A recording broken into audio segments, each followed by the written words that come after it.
आप सभी को प्रणाम और बोले विभा में आप सबका हार्दिक स्वागत और अभिनंदन। मैं विभा रानी और आज आपके सामने मैं एक नए विषय के साथ, जाहिर है विषय के साथ ही मैं आऊँगी, लेकिन आज का विषय सोलो से संबंधित नहीं है।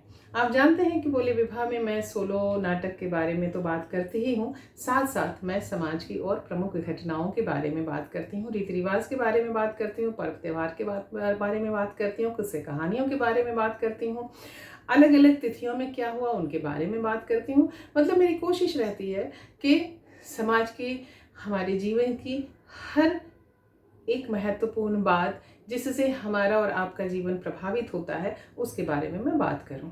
इसलिए आज मैं जिस विषय के साथ आई हूं उस विषय का नाम है परंपरा। लीजिए परंपरा, सकारिए परंपरा, नकारिए ढोंग। लेकिन इसके पहले अगर अभी तक आपने हमारा चैनल नहीं सब्सक्राइब किया है तो आप हमारा चैनल सब्सक्राइब कर लीजिए, बेल आइकन दबा दीजिए, फिर लाइक करें, कमेंट करें, शेयर करें। और हाँ, आपको अगर लगता है कि आपकी मन की कोई बात मैं कह सकती हूँ और उस विषय को मेरी कैपेसिटी में हुआ तो आप हमें बताइए, मैं उसे ज़रूर आपके लिए उसे यहाँ प्रस्तुत करना चाहूँगी। तो आज का विषय है परंपरा, नकारिए परंपरा, सकारिए परंपरा, नकारिए ढोंग। मतलब कि परंपरा, देखिए परंपरा क्या है, ट्रेडिशन क्या है। ट्रेडिशन हमारे जीवन की लाइफलाइन है।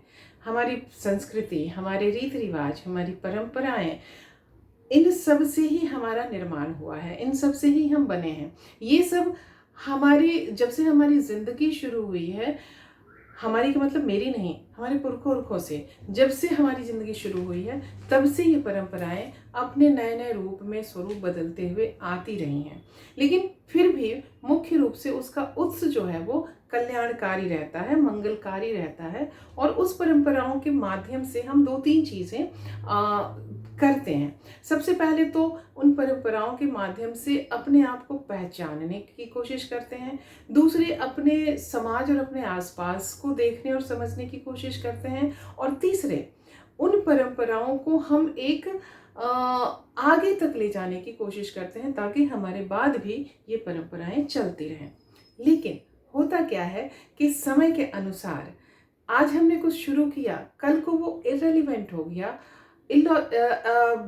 अतार्किक हो गया, वो इसके हिसाब से नहीं रहा, तो उसको छोड़ने में कोई दो राय नहीं होनी चाहिए। या हमने उसमें कोई चीज़ हमने उसमें डाल दी, उस समय के लिए वो ठीक रहा होगा, लेकिन आज उसका कोई तर्क के लिहाज से भी, सोच के लिहाज से भी और प्रैक्टिकलिटी के लिहाज से भी उसका कोई अगर मतलब नहीं है तो नहीं है। अब जैसे मैं आपको एक उदाहरण दूं, मैंने कहीं पढ़ा ये था कि बड़ा इंटरेस्टिंग मुझे लगा था, इसलिए आपके साथ शेयर कर रही हूँ कि एक कहीं किसी घर में किसी लड़के की शादी हो रही थी, बारात जाने की तैयारी हो रही थी, सब महिलाएं जो हैं वो अरच परच रही थी, गीत वीत गा रही थी, सब कुछ कर रही थी। उसी के बीच में एक बिल्ली वहाँ से आई और दौड़ी, फिर आए वो दौड़े। अब वैसे भी हमारे समाज में बिल्ली का आना जाना जो है वो अपशगुन माना जाता है। तो भाई ये हुआ कि भाई ये बिल्ली आ रही है, जा रही है, लेकिन उसको जो है तो किसी एक ने क्या किया कि उस बिल्ली को लिया और उसे बांस के टोकरे के नीचे ढक दिया कि बारात चली जाएगी और उसके बाद जो है वो फिर हम इस बिल्ली को निकाल देंगे। बारात चली गई, उसके बाद जो है काफ़ी देर तक वो याद ही नहीं रहा कि लोगों को, कि भूल गए। फिर अचानक किसी को ख्याल आया कि उसमें तो बिल्ली है। तब तक में वो सुबह हो गई थी, तो सुबह तक में जो है उसको फिर ध्यान में आया, तो वो टोकरा हटाया और बिल्ली वहाँ से भागी। तब से उस जगह, उस घर में ये रिवाज हो गया कि बारात जब जाने लगे तो किसी एक बिल्ली को पकड़ के लाओ, उसे एक बांस के टोकरे के नीचे रखो और सुबह में उसे छोड़ दो। तो देखिए कि किस समय क्या चीज कैसे शुरू हुई और उसके बाद वो कैसे वो परंपरा में अब ये हो गया कि परंपरा वो बन गई। हम कहने लगते हैं हमारे में ऐसा होता है, हमारे में वैसा होता है। जी हाँ, हमारे में होता है, हमारे में ऐसा होता है, हमारे में ऐसा नहीं होता है, लेकिन उसका एक लॉजिक बनता है। अब जैसे अभी अभी अभी भाई दूज होकर के गया है, हमारे यहाँ मिथिला में भाई दूज की एक कहानी होती है। जिस भाई दूज की उस कहानी में एक ये है कि चूंकि भाई की आयु बहन जोड़ रही है और वो आयु जुड़ नहीं रही है और वो बहुत परेशान हो जाती है, तो गुस्से में जो है वो भाई को गाली देती है, श्राप देती है। और फिर जब उसका एहसास होता है तो अपने ही उस बात को छुपाने कम करने, मतलब जिसको कहते हैं ना कि गिल्ट से भर करके वो कुछ उसका उपाय करती है, तो कांटे अपनी जीभ पे चुभोती है।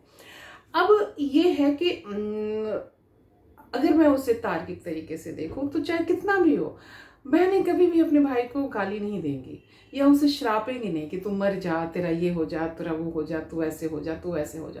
तो वो तो गाली तो देती नहीं है, श्राप तो देती नहीं है, लेकिन दूसरी चीज जो है वो कांटा जो है वो कांटा जरूर चुभोती है। तो भाई उस कांटे को, हो सकता है उस समय कुछ वैसा कुछ रहा हो, लेकिन आज उसका कोई मतलब नहीं बनता है। तो आप उस कांटे को पर्व मनाइए, भाई दूज मनाइए, किससे सुनिए, पूजा कीजिए, लेकिन ये कांटे वाले रिवाज को आप हटा दीजिए, क्योंकि उसका कोई लॉजिक नहीं है। हम कभी भी अपने लोगों के अमंगल कामना नहीं करते हैं, और भाई की तो बिल्कुल ही नहीं कर सकते हैं। तो इस तरह से बहुत सी चीज़ें हैं। आप अगर अपने आसपास अपनी हर चीज़ में, तो आपको 4 चीज़ें मिल जाएंगी कि क्यों ऐसे किया जाता है, क्यों ऐसे नहीं किया जाता है। हमारे यहाँ जैसे, हमारे यहाँ मंगलवार को नाखून नहीं काटना है, गुरुवार को झाड़ू नहीं लगाना है, शनिवार को बाल नहीं धोना है, नए कपड़े नहीं पहनने हैं, काले कपड़े पहनने हैं, शादी ब्याह के समय में या किसी शुभ काम में काले कपड़े नहीं पहनने हैं, सफ़ेद कपड़े नहीं पहनने हैं। मतलब इतनी सारी चीज़ें हैं जिसका कहीं कोई तर्क नहीं है, और ये हमारी परंपरा को कहीं से ये पोषित नहीं करती है, कहीं से एनरिच नहीं करती है। जो चीज़ आपको एनरिच करे उसे आप ज़रूर लीजिए, उसे आप ज़रूर अपने में एब्जॉर्ब कीजिए, और जो नहीं अगर वो होता है तो उसको निकाल दीजिए। बिल्कुल वैसे ही कि जैसे आप खाना बनाने जाते हैं, आप चावल का भात बनाने जाते हैं, तो आप चावल निकालते हैं और चावल आप चुनते हैं। तो चावल, आपकी परंपरा क्या है कि भात बनाना है, तो चावल, वो जो चावल है या भात बनाना हमारी परंपरा है। लेकिन उस परंपरा में ये परंपरा नहीं हो सकती कि आप उसमें ईंट पत्थर डाल दीजिए, कंकड़ पत्थर डाल दीजिए। परंपरा क्या है कि उसमें अगर 2-4 कंकड़ पत्थर हैं भी तो उसको निकाल देने की परंपरा है। तो ये वही चीज़ है कि जो इलॉजिकल चीज़ें हैं, क्योंकि चावल खाना पकाना परंपरा है, खाना भी परंपरा है, लेकिन ये कहीं से परंपरा नहीं हो सकती कि उसमें 4 कंकड़ पत्थर डाल करके आप खाएं। तो उस परंपरा को आप निकाल, उस रूढ़ को आप निकाल सकते हैं। जैसे बहुत सी चीज़ें हैं जो निकल गई। हमें अभी भी याद है, हमें बताया जाता था जब हम छोटे थे, तो दादी और माँ ये सब किस्से बताती थी कि बहुएं जब आती थी तो बहुओं को क्या करते थे कि एक कटोरी में 3-4 तरह के दाल और चावल मिला करके दे दिया जाता था, और कहा जाता था कि सबको अलग अलग चुन करके निकालो। हमने कहा इसका मतलब क्या हुआ चुन कर निकाले? देखा जाता था कि बहू के अंदर कितना धीरज है, तो धीरज की परीक्षा लेने के लिए वो मिक्स्ड अनाज उसको दे दिया जाता था कि वैसे बैठ करके वो चुने। तो ये, और कुछ दिनों के बाद वो परंपरा हो गई कि जब बहू आए तो उसको लेके पकड़ा दे। धीरे धीरे, लेकिन शुक्र है कि अब वो परंपरा खत्म हो गई। अब वो सो कॉल, तो वो बहू का तो स्वागत कीजिए, बहू के धीरज की परीक्षा लीजिए, लेकिन बहू के धीरज की परीक्षा का कोई मतलब नहीं बनता है। वो कोई एग्जामिनेशन देने नहीं आई है, आपके घर का एक मेंबर बन करके आई है। तो इसलिए इन सब चीज़ों पर थोड़ा सा अपना ध्यान दीजिए, थोड़ा सा लॉजिक अप्लाई कीजिए। बहुत ज़्यादा कुछ करने की नहीं है, केवल ये देखिए कि ये हमारे काम का है या नहीं है, ये बस आंख मूंद करके हम उसे ना माने।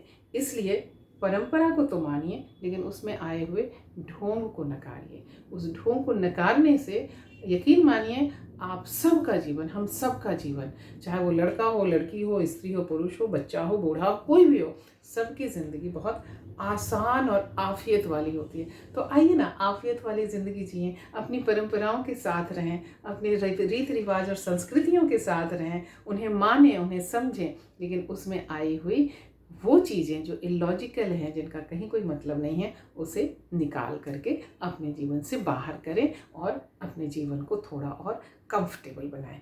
आज हम बस इतना ही।